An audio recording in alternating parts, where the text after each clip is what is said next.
বাংলাদেশ সেনাবাহিনীর সাবেক প্রধান এম হারুনুর রশিদ মৃত্যুর আগে তার চোখ দান করে গেছেন বলে জানিয়েছেন তারই ফুফাতো বোন মেরিন সিটি মেডিকেল কলেজ হাসপাতালের অধ্যাপক ডক্টর নজিবুন নাহার। মৃত্যুর আগে স্বেচ্ছাসেবী সংস্থা সন্ধানীতে তিনি চোখ দান করার অঙ্গীকার করে গেছেন। সোমবার দুপুরে চিটং ক্লাবের একটি আবাসিক কক্ষ থেকে হারুনুর রশিদের মরদেহ উদ্ধার করা হয়। রবিবার তিনি ওই কক্ষে একাই রাত কাটান। সকালে কোনো সারা শব্দ না পাওয়ায় ক্লাব কর্তৃপক্ষের সন্দেহ হয় দুপুর 12টার পর পুলিশ ও আইনশৃঙ্খলা বাহিনীর সদস্যদের উপস্থিতিতে দরজা খুলে তাকে অচেতন অবস্থায় পাওয়া যায়। পরে সম্মিলিত সামরিক হাসপাতালের চিকিৎসকরা এসে তাকে মৃত ঘোষণা করেন। প্রাথমিকভাবে চিকিৎসকদের ধারণা হৃদরোগে আক্রান্ত হয়েই তার মৃত্যু হয়েছে।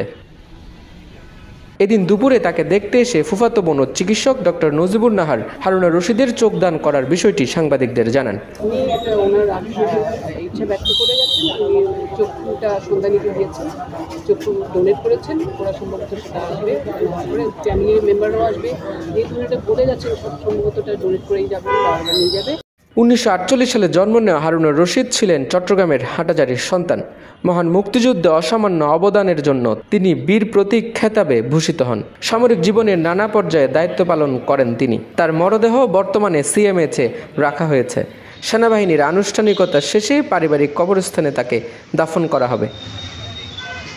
Parthapratim Nandi, News Now 24, Chittagong.